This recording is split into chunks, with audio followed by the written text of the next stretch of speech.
हाँ बिस्मिल्लाह। अच्छा, बिस्मिल्लाहिर्रहमानिर्रहीम। अल्हम्दुलिल्लाहि रब्बिल आलमीन वस्सलातु वस्सलामु अला रसूलिल करीम। अस्सलामु अलैकुम व रहमतुल्लाहि व बरकातुहू। उम्मीद है आप लोग सब खैरियत से होंगे।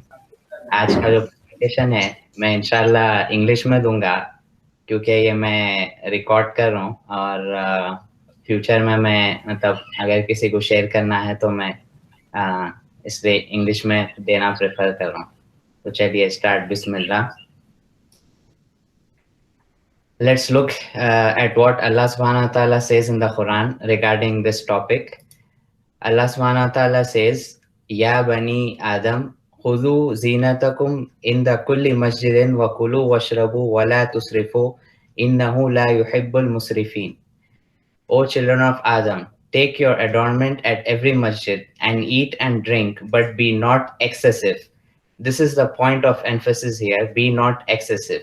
So we are supposed to eat and drink, but not waste. We should not go beyond our limits. Indeed, he likes not those who commit excess. Before I proceed, so are you able to see all my slides? Like when I am transforming the slides, is it clear? Or Yes. okay, Yes. Jazakallah khair. And the Prophet ﷺ said, this hadith is in Sunan Ibn Majah, reported by Miqdan ibn Ma'di Rakib radiallahu anhu. A human being fills no worse vessel than his stomach. It is sufficient for a human being to eat a few mouthfuls to keep his spine straight. But if he must fill it, then 1/3 of food, 1/3 for drink, and 1/3 for air. So let's start by talking about what is a disease. So when we hear about different diseases around us, so what causes a disease and what is a disease? According to the Oxford Dictionary, it says that a disorder of structure or function in a human, animal, or plant, especially one that produces specific signs or symptoms, or that affects a specific location and is not simply a direct result of physical injury. So keeping all that jargon aside, let's see in simple terms what a disease is. So a disease can either be caused by internal factors. Let's say, for example, all of you know that human body is made up of different organs, and those different organs are made up of tissues, and those tissues are made up of cells. So we have cell as the lowest level, and at that cellular level, if there is some problem with the cell, so that cell begins to have some issues and it stops functioning normally. So what could be the reasons for those cells to stop functioning normally? So those could either be internal factors, or those could be any external factors. Let's say if there are any germs or microorganisms from outside, they invade the cell and they fight. So it could be on a very basic level, two of these things. Now let's imagine that your body is like that of a machine. Let's say, for example, compare your body to a car, for example. So you have a car, and a car or a bike or a scooter, whatever you have, it's a machine. So in order for that thing to function properly, what is required to have regular maintenance? You have to change oil, you have to replace whenever anything warns out, for example brakes or anything else in the car, you have to make replacements of those parts, and you have to change oil at a regular intervals in order to keep or maintain those things, those machines. So same applies to the human body. Human body needs regular maintenance, it needs quality maintenance, and that happens through nutrition. So if you do not maintain your body properly, what happens is it stops functioning normally, and then cells begin to die, and then that causes problems. So we can prevent diseases by either controlling the internal factors and making our body so strong that it fights the external factors. So we look how we can do that. So prolong lifespans of cells, organ systems by maintaining them properly, increase immunity so that they can fight external invaders. Now we have this thing of coronavirus going on, right? And we see that it's seen that, for example, the video which I shared yesterday regarding the study of the continent of Africa, why they are able to fight coronavirus efficiently than other countries. So there are so many reasons that they put forth. One of the reasons is that their immunity is kind of stronger than those people who live, like, for example, in the West or other countries. And same goes with India. Even though there are so many cases of coronavirus, it is the second largest country which has, in terms of number of coronavirus cases. But here you can see that the fatality rate is very small when compared to other countries. So why is this happening? This is probably because of the strong immunity. So we'll see how we can. This is an image that you can see. This is a problem we have now, and this is called obesity. Now they are. This is a research paper. I don't want to you guys to like read it in complete, but just focus on the first 2 or 3 sentences. It says that the simultaneous increase in obesity in almost all countries seem to be driven mainly by changes in the global food system, which is producing more processed, affordable, and effectively marketed food than ever before. This is the kind of main point, and I'll attach this research paper in the documents which we have if you want to go ahead and read that. So as you saw, it's now called an epidemic. It is at such a bigger level, and primarily because of processed, affordable, and effectively marketed food. The change in the system, if you study the history of obesity, how did it start? From where did it start? So that's because of the change in the lifestyle of people and the change in eating habits of people, and especially in India, as it says, this is just like a sentence or two from Wikipedia, that it has reached epidemic portions in 21st century. Unhealthy processed food has become much more accessible following India's continued integration in global food markets. Even though you may not see many obese people in India at that level, like we see in states and Saudi Arabia, for example, but still it's becoming a problem, especially now with Swiggy and Zomato in place. You know, when you don't want to have the food which your mom cooks, so you go ahead and order that burger or order that pizza. If this becomes a habit, then that's a problem right there. We'll see how in the upcoming slides. And when you look at these images that I showed earlier, do you think these people enjoy to be obese? Do you think they chose themselves to become like that? The answer is, of course, no. But then they didn't realize until they reached that point that this was a problem. So had they implemented the ayah that I mentioned earlier, that be not excessive, you have to eat and drink, but do not cross our limits. But it comes with an asterisk, because for some people there are exceptions. It's not just that every obese person which you see eats more and exercises less. There are other factors. There could be some hereditary factors. There could be some other things as well that come into play. But for the majority of people, this is the problem. And unfortunately, you see that, especially here in the States, you see a lot of obese people, and I'm sure you see those people, like those kind of people in Saudi Arabia as well, that these people are seen to be eating specific things, like, for example, hamburger or a pizza or any other things, exactly what they are supposed to avoid. And exactly they drink those Pepsi, the Coca-Cola and 7-Up, exactly what they are supposed to avoid. So this is a very unfortunate thing, and this is due to lack of knowledge. So proceeding on, the issue is to realize the problem first. It cannot be solved if you don't even agree it exists, right? Whenever you see that there's a problem, then you will work towards a solution. But if you don't accept that to be a problem, then that's another problem. We were created to move. So just imagine like how the world was for like 1,000 years ago, or like not even 1,000, like maybe 300-400 years ago, when there was no technology and all that, right? People used to go out for work. People used to work hard, do some physical activity, and earn their living. Even for the women, right? This is not just for men, and I'll cover about slight differences between the genders towards the end. But Men and women, their lifestyle was very completely different than what we see right now, right? So they used to go out, they used to do some physical activity, and they used to earn bread. For men and for women, they used to do a lot of activities at home.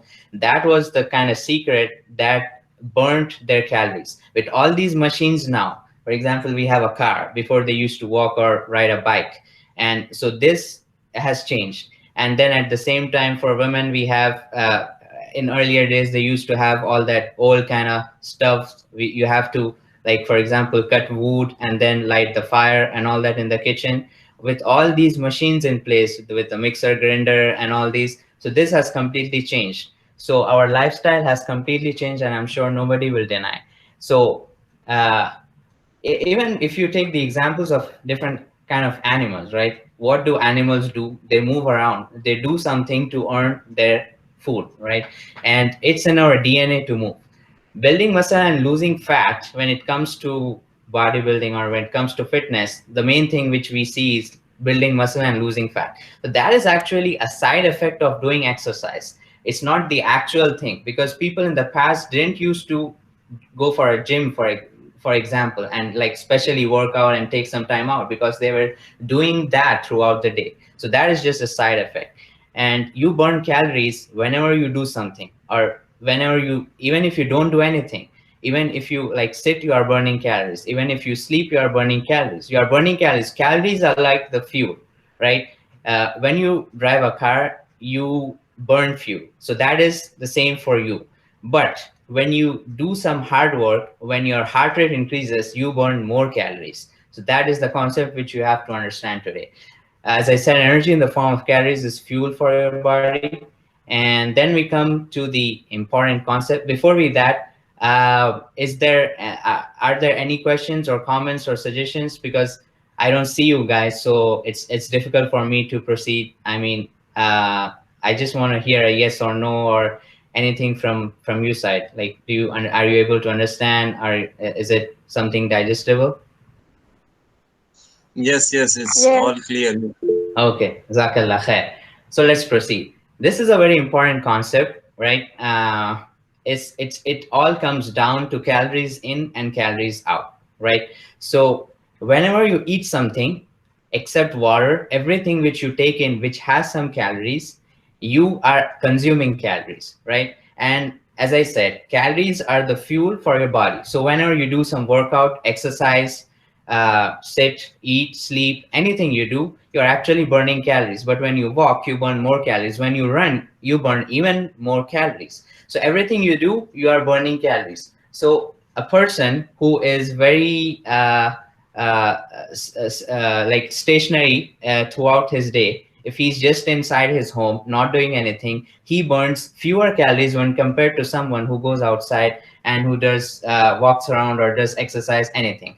So if your calories intake is equal to your calories that you are burning, you will not lose weight or gain weight, right? That is the last point that you can see in the slide here. But if the calories you are consuming, you are not burning those. Instead, you are burning less amount of calories than you consume. Then you are gaining weight, and that is, we call that as a calorie surplus. And the opposite of that is, when you are burning more calories and consuming less calories, you are losing weight, and that we call as a calorie deficit. So this is a very important concept to understand.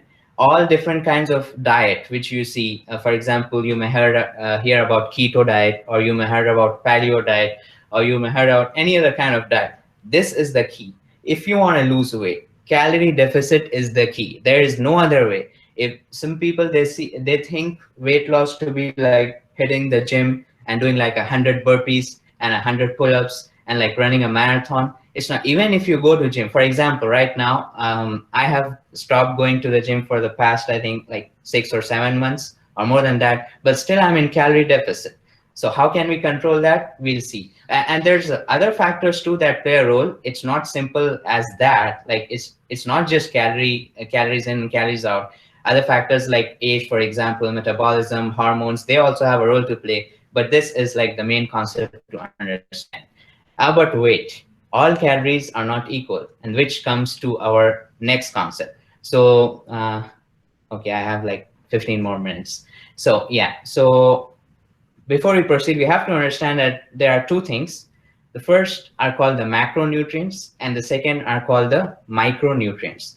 You have to understand that difference. Macronutrients or macros are carbs, protein, and fat. I am pretty sure you might have heard about this concept when you were young in your school, but if you wouldn't haven't paid any attention, even which I didn't pay any attention, you wouldn't can understand like what food is rich in carbs, what food is rich in proteins and fat.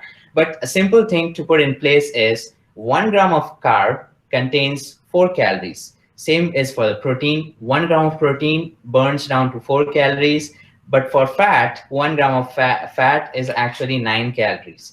So these are called macros, and these are carbs, proteins, and fats are different. You have that in every food. In some foods are rich in carbs, some foods are rich in proteins, and some foods are rich in fats. But on a very basic scale, these are the things. But as I said, all calories are not equal because why? What is the reason? Because of micronutrients. Micronutrients are kind of game changers. Micronutrients, even though they do not have any highly packed calories, but they determine whether something is healthy or not, and healthy or unhealthy. For example, if you take this broccoli 100 calories and a soda like a Pepsi 100 calories, they are not equal because that Pepsi just has sugar and nothing else, only carbs. And broccoli, on the other hand, is healthy and it has a lot of nutrition content. Like it has a lot of micronutrients. What are micronutrients? Micronutrients, as I said, are the game changers. Basically, there are vitamins and minerals, and all vitamins. So there are basically two types of vitamins. They are called water soluble and fat soluble. Vitamin B1, B2, B3, C. Some of them they are water soluble and fat soluble, A, D, E, and K. And minerals, there are again two types on a very basic level: macro minerals and trace minerals. You might have heard about this. For example, you might have heard people going to the doctors and they say that you are deficient in iron or you are deficient in zinc, for example. So these are what minerals are. So we have to understand, like, for example, when you go and you buy something like a packaged processed item, then try to check the contents of the package. What is the nutrition value? Does it have any nutrition value? Is it rich in any vitamin or mineral, or is it just a piece of junk, right?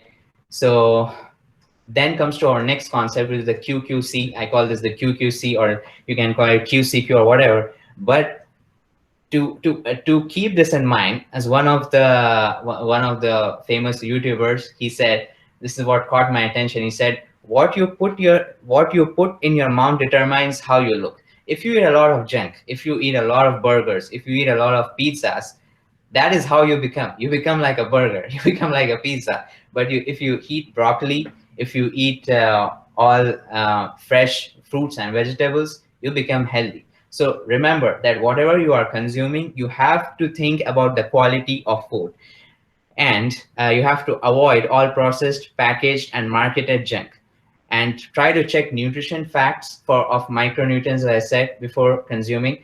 Now, until now, I think you may have gotten this idea or this thought that what is he saying? Is he saying that we have to avoid all different kinds of junk? Is it that we cannot have burgers and pizzas? No, I'm not talking about that. I'll get to that point if you are getting that thought in your mind anyway. We'll see. So you have to try to stick to fresh fruits and vegetables. And I have a good news for meat and chicken lovers at the end. And then is the next Q. So we talked about one Q, which is the quality. The other Q is the quantity. The quantity, as I said, calories in, calories out, calories in, calories out. If you are not able to understand a single thing from this presentation, just take this very important concept: calories in, calories out. If you want to lose weight, you have to be in calorie deficit. So even if you are eating a lot of quality rich food, but it is more, I mean, you are consuming more than you are burning calories, so genuinely you will gain weight, because those calories are stored in your body somewhere, right? That is how it works. So if you want to eat more, for example, then the simple formula, the simple techniques to burn more calories. And how do you burn more calories? How do you burn more calories? We'll talk about that at a later stage. And then comes the last point, which is in this QQC, which is the C. And this is the most important thing. And this is not only in fitness, this is in any other thing. As it comes in this hadith, which is narrated by Aisha radiallahu anha, that the Prophet ﷺ said, do good deeds properly, sincerely, and moderately, and know that your deeds will not make you enter paradise. And the most beloved deed to Allah is the most regular and consistent, even if it were little, right? So let's say, for example, you want to crack an exam. You want to crack an exam. You are preparing for this competitive exam like NCET or NEET or what have you, and you want to get a good rank or a good marks, right? So you have to be consistent. You cannot just like wake up in the morning one day and study like a textbook and then you leave it off the other day. So you have to be consistent. So consistency is the key in anything. It's not only in fitness, not only in a specific thing, but everything of your life. If you want to achieve any goal, then consistency is the key. Even if you do a little thing each day, and if you are consistent, you will one day achieve that goal. uh, Not about, as I said, this thing, if you see different actors in movies and all, they go to the gym for like a year or for 6 months, they have this body, they build this body, and then they leave it off, right? So this is not what we are trying to deliver here. What we are trying to say is it's a change in your lifestyle, it's a change in your diet and exercise. You have to have that complete change in order to stay fit. And does it sound difficult is the question. Does it really sound difficult? And we'll see, we'll answer that questions. We are coming towards the end. So the key things is, the first is nutrition. And the good news, as I said, healthy foods are not limited. It's not just broccoli, it's not just like apple, it's not just banana, it's not. You will surely find something healthy that you will enjoy. It's up to you. You can choose whatever you want. You have to choose something in which you are consistent, in which you like, and in which you can stick to it. You don't have to go to like those difficult kind of diets like keto diet, in which you just have to eat fats and you cannot even have a single gram of rice. You cannot have a single gram of bread. You don't have to do all of that. You can stick to healthy food, right? And like, for example, my favorite ones are lamb, beef, fish, green veggies and oranges, green grapes. This is what I enjoy the most. That is why this is what I consume the most, because I can stick to this. And it does not mean, as I said earlier, it does not mean that you cannot have junk ever. It does not mean you cannot have ice cream. It does not mean that you cannot have, for example, chocolate, your favorite chocolate, or biryani, or our Indian food with different kinds of masalas. You can have all of that. We are not trying to make life difficult here. But if you eat those kind of foods on a daily basis, let's say you are eating mandi, daily you are eating mandi, daily you are eating biryani, daily you are eating chocolates, daily ice creams, pizzas. If you eat on a daily basis, then that's where the problem is. So what I usually do is I just have like a week, in a single week, I have a meal, okay, which I enjoy. Like, for example, yesterday I had biryani after a long time. In fact, I had rice after a long time. So I really enjoyed it. And you will see that once you start making that change in the lifestyle. And so as we talked about nutrition, then the other thing is exercise. As I said, it's not just about doing burpees or doing pull-ups or doing push-ups. It's not just about lifting weights. You can do whatever you like. If you want, if you like to run, you run. If you like to ride a bike, ride a bike. If you like, by bike, I mean a bicycle, not a bike as a motorbike. If you want to skip, if you like to skip, do skipping. Whatever you like, just stick to it, but do something.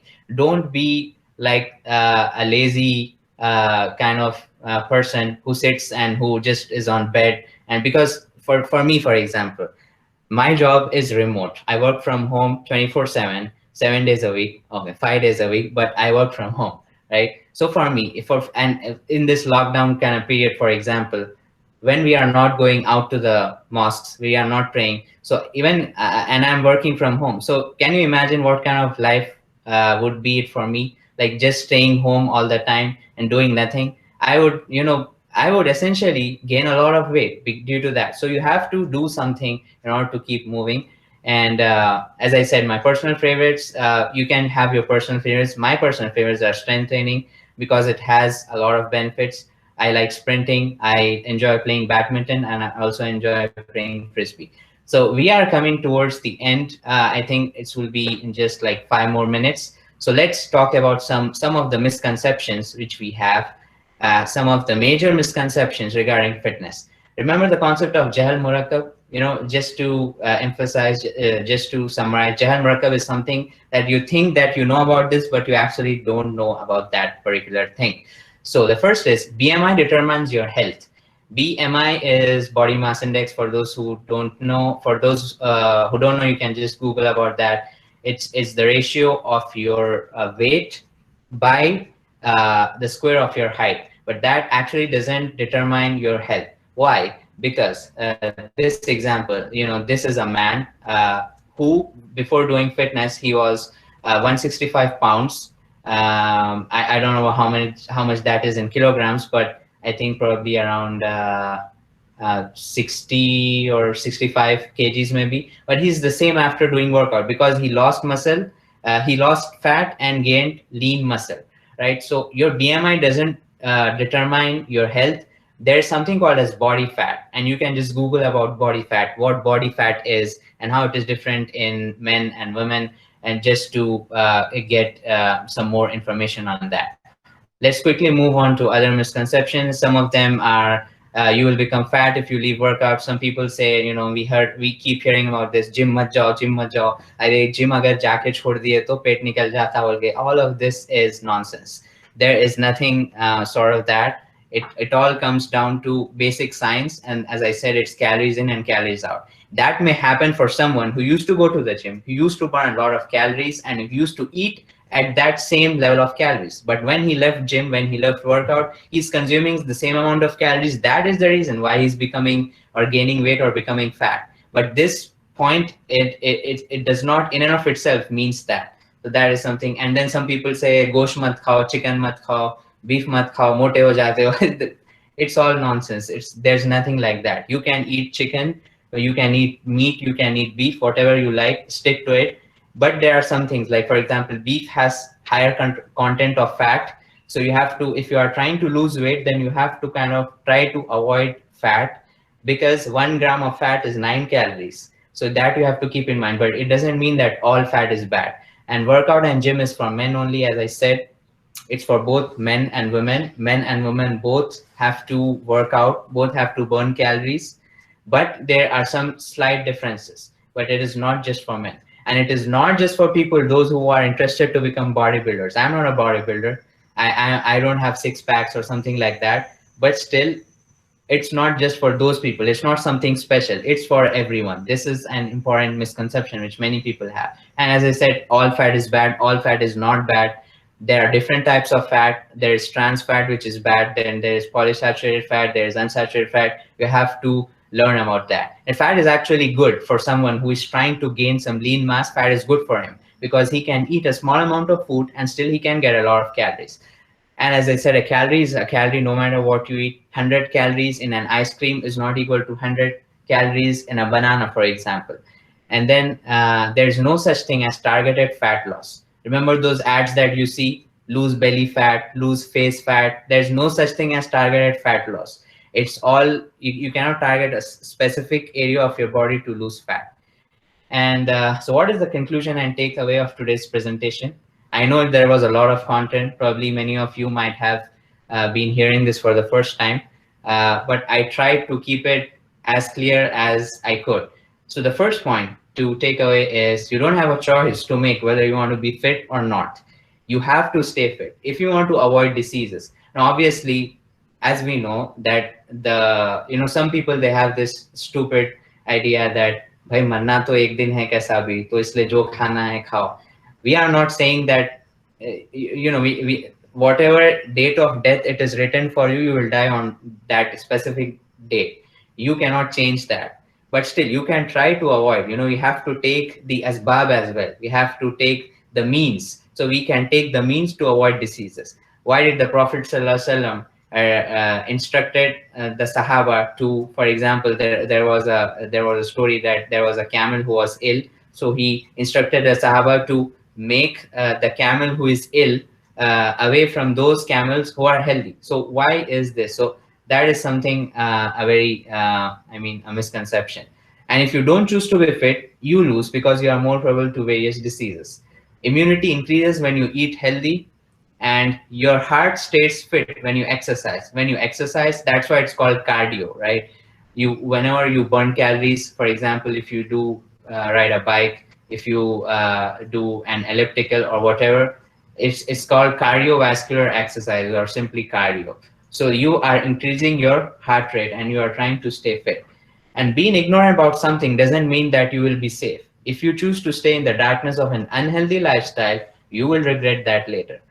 So the earlier you realize, the better it is for you. Fitness doesn't mean to stay hungry or to avoid junk completely or to run a marathon, as I said, and eat as per your body's requirements and don't go overboard. If you are eating a heap of rice, for example, then work out to burn all those calories, to burn those calories that you are consuming. If you cannot do burn those calories, then don't have that lot of food. Otherwise, you will gain fat. Remember the QQC principle, and then make a habit of checking nutrition information before buying packaged food. Avoid carbonated drinks completely. They are slow poison. We can go into very much detail about these carbonated drinks. I don't drink it maybe once in maybe 6 months or so, but they are really slow poison, and I can go into details if you want me to. uh, just the last thing is my progress, because you might say, well, you are talking so much, but what did you really achieve? So just put things in perspective. This is the app which I use to track my weight. I started when I was 165 pounds, and until now, right now I'm at 142 pounds. And you can see that in between, when I started working out, and then few things happened in my life because of what I had to increase or gain my weight. But then, you can see those spikes, right? So basically, I learned how to gain weight and I learned how to lose weight, and even you can do that. Once you do that, you don't have to worry about sometimes, events come in your life. For example, you go on vacation, you have a lot of food, you know you have a lot of parties, you consume a lot of calories. So you should be able to lose those calories as well. So this is my progress. Right now, the net is that I lost 25 pounds or 12 kgs, but actually it's more than that, because I consumed and then I lost. I consumed and then I lost, as you can see. And the current is, this was my photo before when I started this fitness thing, and you can see like a fat in different parts of my body, especially on the face. You can see that how it was and how I am now, right now. So thank you, everyone. Thank you for listening attentively and patiently. And now I'm open to any questions that you have. Jazakumullah khairan. Yep, that's it. Jazakallahu khairan. I really like the Islamic perspective